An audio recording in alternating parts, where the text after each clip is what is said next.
1 Samuel, chapitre 6. L'arche de l'Éternel fut 7 mois dans le pays des Philistins. Et les Philistins appelèrent les prêtres et les devins, et ils dirent: Que ferons-nous de l'arche de l'Éternel? Faites-nous connaître de quelle manière nous devons la renvoyer en ce lieu.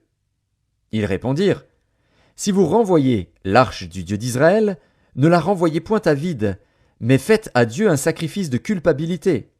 Alors vous guérirez, et vous saurez pourquoi sa main ne s'est pas retirée de dessus vous. Et les Philistins dirent: Quelle offrande lui ferons-nous?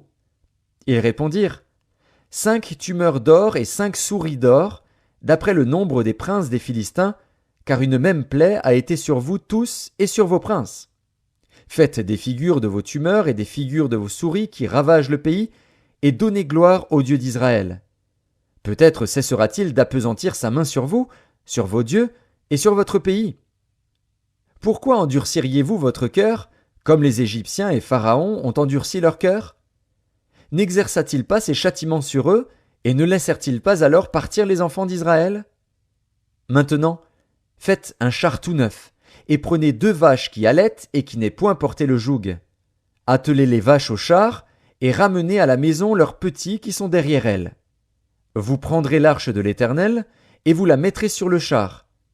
Vous placerez à côté d'elle, dans un coffre, les objets d'or que vous donnez à l'Éternel en offrande pour le péché. Puis vous la renverrez, et elle partira. Suivez-la du regard. Si elle monte par le chemin de sa frontière vers Beth-Shemesh, c'est l'Éternel qui nous a fait ce grand mal. Sinon, nous saurons que ce n'est pas sa main qui nous a frappés, mais que cela nous est arrivé par hasard. Ces gens firent ainsi. Ils prirent 2 vaches qui allaitaient et les attelèrent au char, et ils enfermèrent les petits dans la maison. Ils mirent sur le char l'arche de l'Éternel, et le coffre avec les souris d'or et les figures de leurs tumeurs. Les vaches prirent directement le chemin de Beth-Shemesh, elles suivirent toujours la même route en mugissant, et elles ne se détournèrent, ni à droite ni à gauche. Les princes des Philistins allèrent derrière elles jusqu'à la frontière de Beth-Shemesh. Les habitants de Beth-Shemesh moissonnaient les blés dans la vallée, ils levèrent les yeux, aperçurent l'arche, et se réjouirent en la voyant. Le char arriva dans le champ de Josué de Beth-Shemesh et s'y arrêta.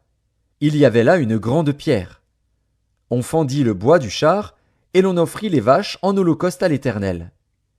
Les Lévites descendirent l'arche de l'Éternel, et le coffre qui était à côté d'elle et qui contenait les objets d'or. Et ils posèrent le tout sur la grande pierre. Les gens de Beth-Shemesh offrirent en ce jour des holocaustes et des sacrifices à l'Éternel. Les 5 princes des Philistins, après avoir vu cela, retournèrent à Écron le même jour. Voici les tumeurs d'or que les Philistins donnèrent à l'Éternel en offrande pour le péché: une pour Asdod, une pour Gaza, une pour Ascalon, une pour Gath, une pour Écron. Il y avait aussi des souris d'or selon le nombre de toutes les villes des Philistins, appartenant aux 5 chefs, tant des villes fortifiées que des villages sans murailles. C'est ce qu'atteste la grande pierre sur laquelle on déposa l'arche de l'Éternel, et qui est encore aujourd'hui dans le champ de Josué de Beth-Shemesh. L'Éternel frappa les gens de Beth-Shemesh lorsqu'ils regardèrent l'arche de l'Éternel.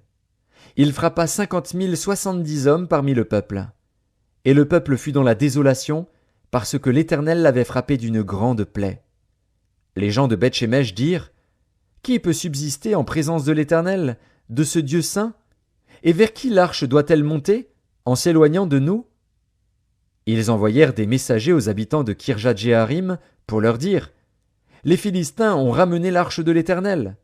Descendez et faites-la monter vers vous.